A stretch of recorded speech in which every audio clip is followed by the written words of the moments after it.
If you're about to start writing a new song, this is the video for you because we're going to talk through 5 questions that I asked myself before writing my next song. Let's talk about it. So the first question I asked myself is, what EP or album or other project is this song being written for, if any? And if I am trying to write a song for a specific project, then I ask myself, okay, well, for that project, what is the primary sound of that project and the subject matter? So if you're currently writing an EP where you actually try to not use any acoustic instruments because most of your EPs or projects have been very acoustic based, but in this EP you decided, you know what, I'm going to try just going all synths, then you might want to know that as you start writing this song that's targeting that EP, because you probably don't want to write it with a guitar, you probably want to write it with a synth. And if the theme of the EP is something like feeling nostalgia for your childhood or something, that's also something you might want to know as you start writing your song, because it specifically is going to be in that EP. It has to fit with the theme of that EP. Another question I asked myself is there a song form or song architecture that I haven't used in a while that I want to try? Let's say most of your songs tend to be verse, chorus, bridge, chorus. And you sort of noted to yourself, you know what, I'd like to write a song that actually utilizes a pre-chorus because I don't really do that very much. You want to think about that before you get into writing your song, so you have that in the back of your mind, that that's sort of a song form or song architecture you haven't actually played with, and that could be something new and different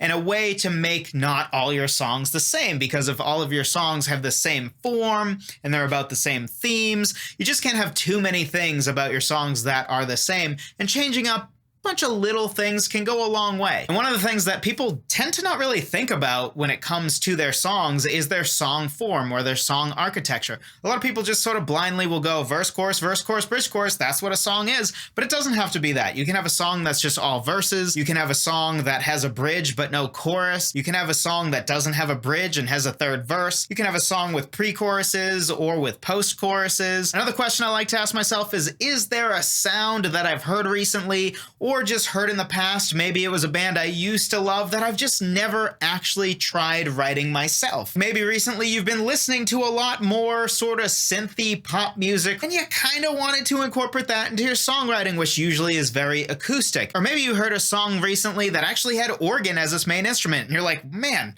organs are super underutilized. That's a great sound. I should write a song that has organ at the foundation of it. This is a great question to ask, especially to have all your songs not sound the same. This question can be about something big like a genre, or as small as just, you know what, there's this specific instrument I heard in this song and I've never utilized that instrument in a song and I want to write a song that actually utilizes that instrument. Or it can be about the feel. Maybe you tend to have a bunch of really emotional, big sounding songs and you're like, you know what, I haven't done just a fun, catchy song in a while. Or maybe I've never done a fun, catchy song. Let me do that. Or maybe you're the opposite. You're always doing fun, catchy, happy songs and you're like, what would it be like to actually try to write a song that's more about the dark side of life? Another question I ask, and one of the most important questions that I ask, is what method of song starting have I not used in a while? So if you've been to this channel before or you listen to the Songwriter Theory podcast, you probably know I'm a huge proponent of changing up how you start your song, because how you start your song can have a profound impact on where your song ends up. So if we start our songs the same way every time, then we tend to get songs that sound more and more the same. If you start one of your songs by writing piano first, and then you start another song by writing the lyrics first, and then you start another song by writing the bass line first, and another one by actually coming up with the string arrangement first,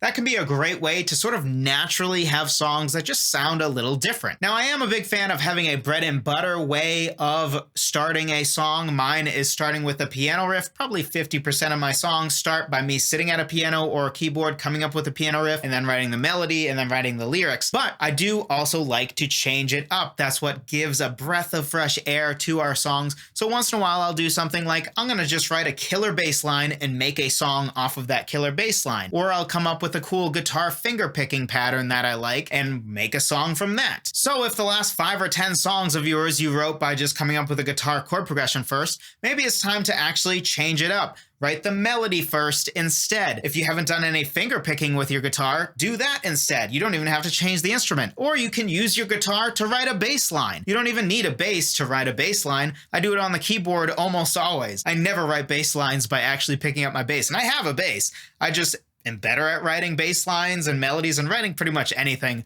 on the piano. So most of what I write is with a piano. But just by mentally saying, okay, but I'm writing the bass line, or by utilizing a computer and having the keyboard actually make a bass sound, that goes a long way. You don't have to actually use a different instrument, although that is helpful as well. And very connected to the last one, another question I ask is, what do I want to be killer in this song? The best way to make something killer in a song is to actually write it first. If you want to have an absolutely amazing melody, the best way to have an amazing melody is usually by writing the melody first, because it's not constrained by anything else. You can just work on the melody and make sure it's great and then write the rest of the song. In fact, this concept is a large part of the reason why I start my songs with a piano riff, because I find that the three most important things that I want to make sure are great in a song I write is the piano riff. Very often, not always, not every song I have has a piano riff, but usually if it's piano based, I want the piano riff to be killer, and then I want the melody to be killer, because that's objectively the most important part of a song probably, and the lyrics. I care deeply about great lyrics,